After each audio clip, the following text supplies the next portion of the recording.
It's kind of like when they called Madoff a hedge fund problem. There were two problems with that. There was no hedge and there was no fund. He literally hadn't made a trade in 13 years. Because if he had, then he would have been everybody's biggest client if he had that much money doing index arbitrage, which he was not. And there was no fund.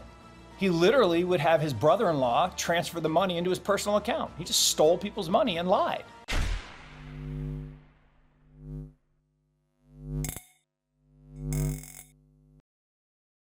Hey guys, welcome back to Library of Wealth.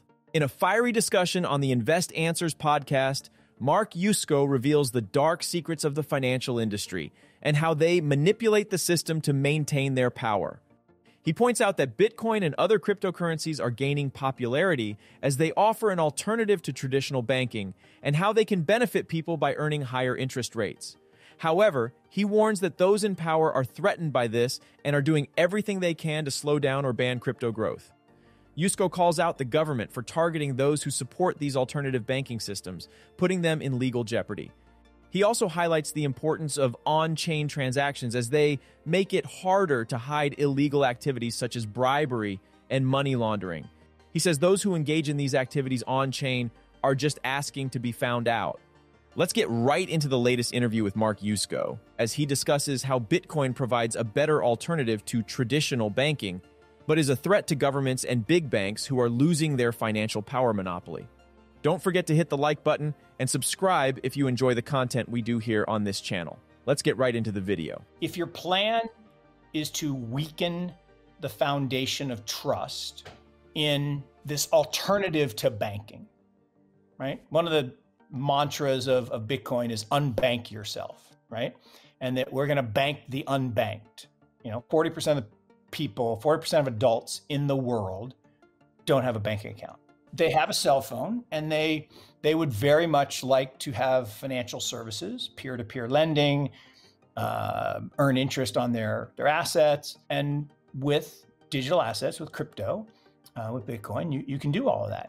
So you got to slow that down or we'll ban it.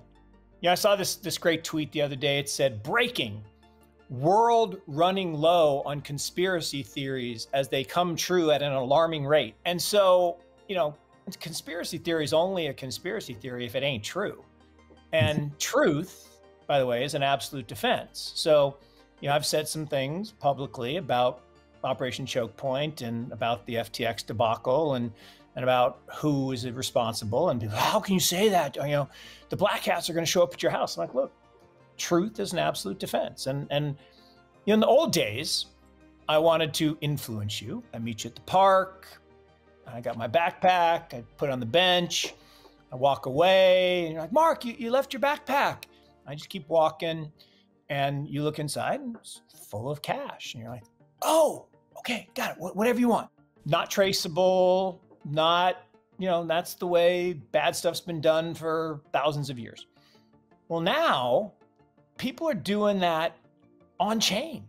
Like if you bribe someone or peddle influence or launder money on chain, you either are asking to be found out because it's important that you get found out for the PR benefit, or you're stupid.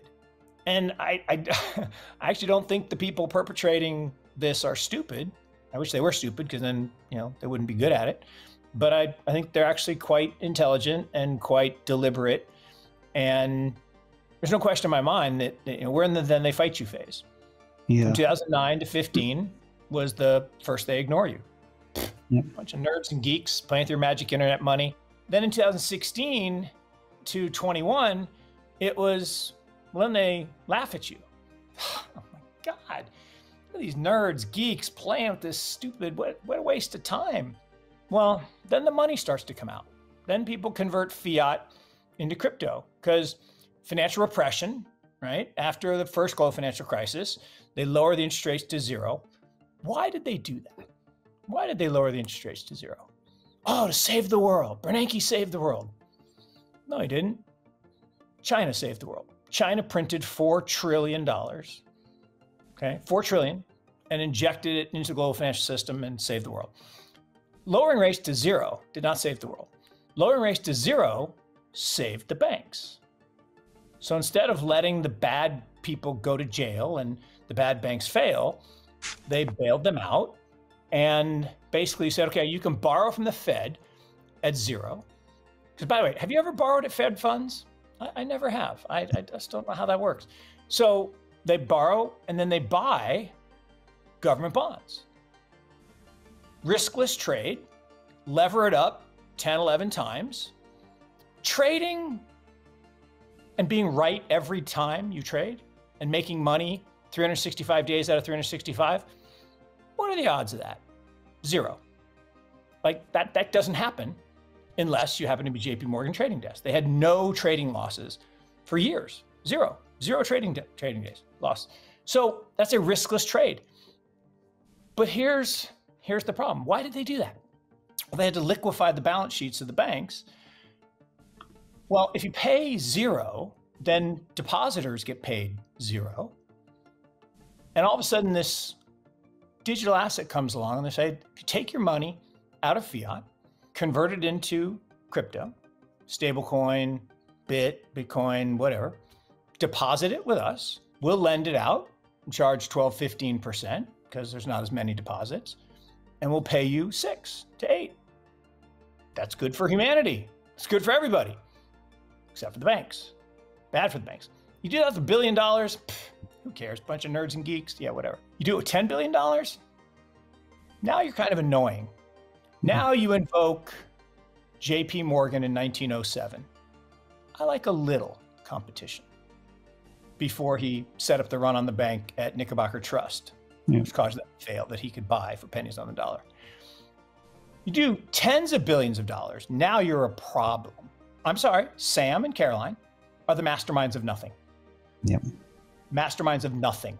Zero chance. They were she was not a trading genius. No, was not doing it. And it's kind of like when they called Madoff a hedge fund problem.